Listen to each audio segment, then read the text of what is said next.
రాజ్యాంగ దినోత్సవం సందర్భంగా 76వ రాజ్యాంగ దినోత్సవం సందర్భంగా మండల కేంద్రమైన నల్లబెల్లిలో అంబేద్కర్ గారికి పూలమాల వేసిన అనంతరం గ్రామ పంచాయతీ ఆవరణలో ఈ సమావేశానికి హాజరైనటువంటి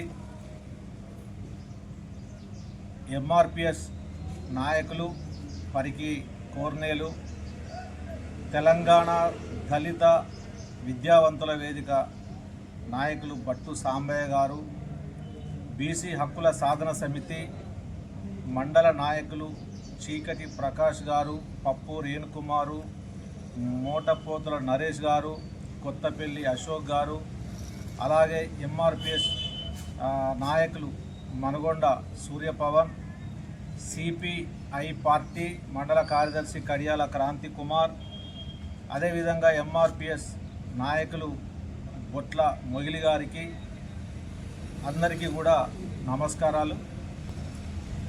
ఈరోజు రాజ్యాంగ పరిషత్తులో రాజ్యాంగ కమిటీ చేత రాయబడినటువంటి రాజ్యాంగాన్ని రాజ్యాంగ పరిషత్కి సమర్పించిన తర్వాత ఆ రాజ్యాంగ సభ నవంబర్ 26, 1949వ రోజు ఆ రాజ్యాంగాన్ని ఆమోదించడం జరిగింది.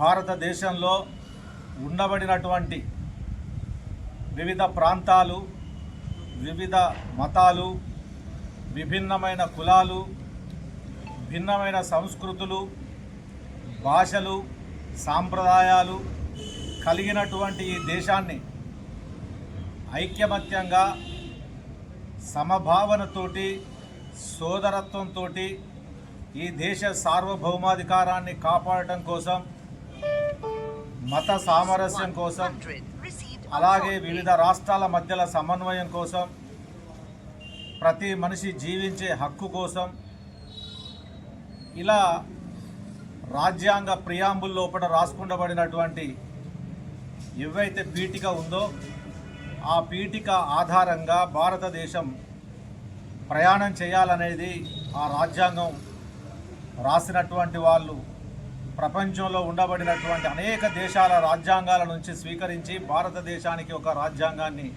రూపొందించడం జరిగింది.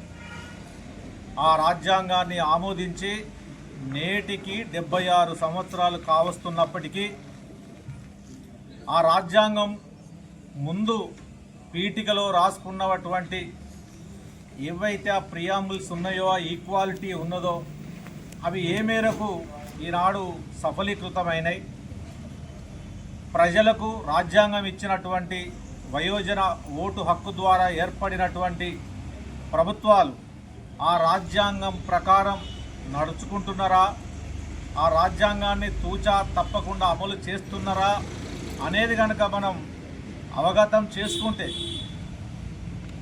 ఇవాళ 76 సంవత్సరాల తర్వాత భారతదేశం లోపల ఆ రాజ్యాంగానికి భిన్నంగా, రాజ్యాంగానికి తూట్లు పొడిచే విధంగా రాజ్యాంగంలో పేర్కొన్నటువంటి అంశాలను, అందులో ఉండబడినటువంటి 12 షెడ్యూళ్ళు, అనేక ఆర్టికల్స్ని అమలు చేయకుండా ఆ రాజ్యాంగాన్నే మొత్తం తీసివేసి దాని స్థానం లోపల ఒక మనువాద రాజ్యాంగాన్ని ప్రతిష్ఠింపజేసేటువంటి ఒక కుట్రలు ఈనాడు భారతదేశం లోపల బలంగా జరుగుతున్నాయి అనడానికి నిదర్శనం.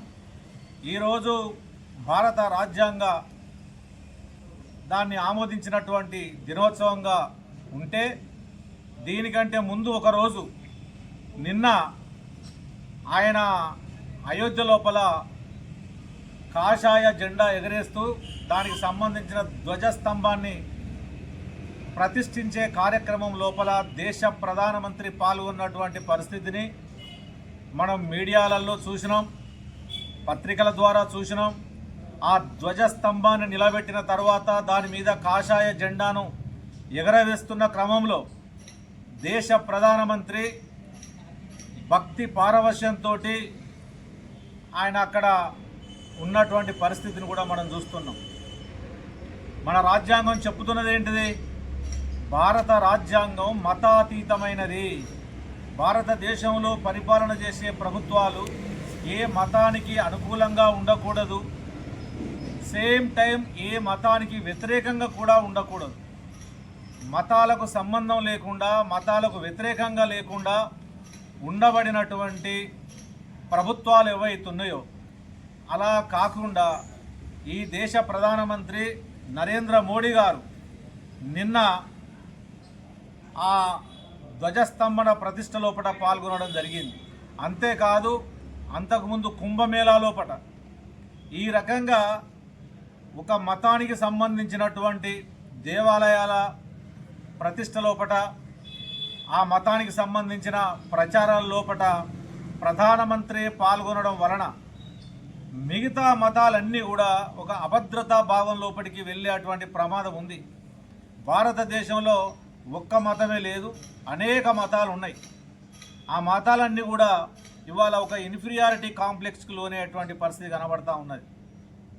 అంతేకాదు భారత రాజ్యాంగం భారతదేశానికి మౌలిక స్వరూపమైనటువంటి ప్రజాస్వామ్యం ఏదైతే ఉన్నదో, ప్రజాస్వామ్య పునాదుల మీద ఏర్పడబడినటువంటి చట్టసభలు, ప్రజాస్వామ్య పద్ధతిలో ఎన్నికైనటువంటి రాజకీయ పార్టీలు ప్రభుత్వాలను ఏర్పాటు చేసిన తర్వాత ఆ రాజ్యాంగం మీద ప్రమాణం చేసి రాజ్యాంగం స్ఫూర్తిగా ఈ రాజ్యాంగం వల్లనే, ఓటు వల్లనే అధికారం మీదకి వచ్చినటువంటి మేము ఈ రాజ్యాంగంలో పేర్కొన్నటువంటి అన్ని అంశాలను తూచా తప్పకుండా అమలు చేస్తామని, దేశ సమైక్యతను సమగ్రతను కాపాడుతామని ప్రమాణం చేసినటువంటి ప్రధానమంత్రి, రాష్ట్రపతి, పార్లమెంటు సభ్యులు, ముఖ్యమంత్రులు, ఎమ్మెల్యేలు, ప్రతి ఒక్క ప్రజాప్రతినిధులు అందరూ కూడా ఇవాళ ఆ ప్రజాస్వామ్యానికి తూట్లు పొడిచేటువంటి పరిస్థితిని మనం గమనిస్తూ ఉన్నాం.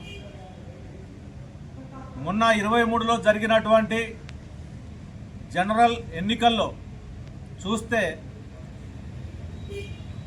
పోలైన ఓట్లకు లెక్కింపబడ్డటువంటి వీవీప్యాట్ల లెక్కింపులకు చూస్తే దాదాపు 45 లక్షల ఓట్ల తేడా వచ్చింది. ఈ రకంగా ఈవీఎంలను హ్యాకింగ్ చేస్తున్నారనేది ప్రధాన ప్రతిపక్ష పార్టీలు, మిగతా మేధావులు ఆ హ్యాకింగ్ చేసేటువంటి అవకాశం ఉంది అని చెప్తున్నటువంటి నిపుణులు ఉన్నటువంటి ఈ పరిస్థితుల్లో బ్యాలెట్ పేపర్ ద్వారా ప్రపంచమంతా వెళ్తూ ఉంటే ఈవీఎం ద్వారా మాత్రమే ఎన్నికలకు ముందుకొస్తున్నటువంటి ప్రధానమంత్రి, ఆ రాజకీయ పార్టీ బీజేపీని మనం గమనిస్తూ ఉన్నాం. అదేవిధంగా మొన్న జరిగినటువంటి బీహార్ ఎన్నికల్లో మొత్తం ఓట్లు 7,22,00,000 అయితే పోలైన ఓట్లు 66%. ఓట్లేమో 66% అవుతాయి, మొత్తం ఓట్లేమో 7,22,00,000 ఉంటుంది. పోలైన ఓట్లేమో 7,45,00,000. ఇది ఎట్లా పాసిబుల్ అవుతుంది? కాబట్టి ఇక్కడ ఒక మోసం జరుగుతూ ఉన్నది. అధికారం మీద ఉండబడినటువంటి వాళ్ళు ఈసీని తమ గుప్పెట్లో పెట్టుకొని, ఈసీ అనేది ఒక రాజ్యాంగ సంస్థ, అది రాజ్యాంగేతర సంస్థ కాదు, దాన్ని రాజ్యాంగేతర సంస్థగా మార్చిళ్ళు. భారత ఎన్నికల కమిషన్ను నిర్వహించాలంటే భారత సుప్రీంకోర్టు చీఫ్ జస్టిసు, ఆ తర్వాత ప్రధానమంత్రి, ఆ తర్వాత ప్రతిపక్ష నేత, ఈ ముగ్గురు కలిసి భారత ఎన్నికల కమిషన్ను నియమించాలి. కానీ ఇటీవల ప్రధానమంత్రి మోడీ గారు పార్లమెంటులో సవరణ తీసుకొచ్చి సుప్రీంకోర్టు చీఫ్ జస్టిస్ను లేకుండా చేసిండ్రు. ఆ తర్వాత ప్రధానమంత్రి, ప్రతిపక్ష నేత వీళ్ళిద్దరు, తర్వాత క్యాబినెట్ మినిస్టర్ అంటే వాళ్ళ ప్రభుత్వంలో ఉండబడినటువంటి మంత్రి, అంటే ముగ్గురు నియమించాలి, ముగ్గురు కలిసి ఈసీ నియమించాలి. అందులో మెజారిటీ ఎవరే అంటే ప్రధానమంత్రి, క్యాబినెట్ మంత్రి, ఇద్దరు వాళ్ళే అవుతారు. కాబట్టి ప్రతిపక్ష నేత ఏం మొత్తుకున్నా అక్కడ నడవదు. అందువల్ల వాళ్ళకు అనుకూలమైనటువంటి వాళ్ళని ఇవాళ ఎన్నికల కమిషన్ లోపల పెట్టడం వల్ల ఈ ఎన్నికల కమిషన్ అంటే రాజ్యాంగానికి ఒక మౌలిక పునాది అయినటువంటి, ఒక పిల్లర్ అయినటువంటి ఎన్నికల కమిషన్నే ఇవాళ మొత్తం సమూలంగా నవ్వులపాలు చేసి, దానికి ఉండబడిన స్వయం ప్రతిపత్తిని లేకుండా చేసి, తమకు తాబేదారుగా వివరించేటట్టు ఇవాళ భారత ప్రభుత్వం, బీజేపీ పార్టీ, నరేంద్ర మోడీ ఈ రకంగా దాన్ని దిగదార్చినటువంటి పరిస్థితి వల్ల ఇవాళ బీహార్ లోపల ఎన్నికలు జరిగినాయి.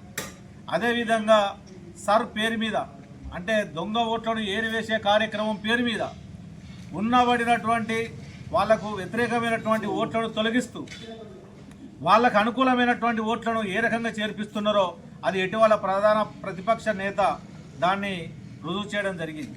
అంటే ప్రజాస్వామ్య వ్యవస్థను ఇవాళ మొత్తంగా కూడా సర్వనాశనం చేస్తూ భారతదేశం యొక్క వెన్నెముక ఏదైతే ఉన్నదో ప్రజాస్వామ్యం దాన్ని విరుగ్గొట్టినటువంటి పరిస్థితిని మనం చూస్తూ ఉన్నాం.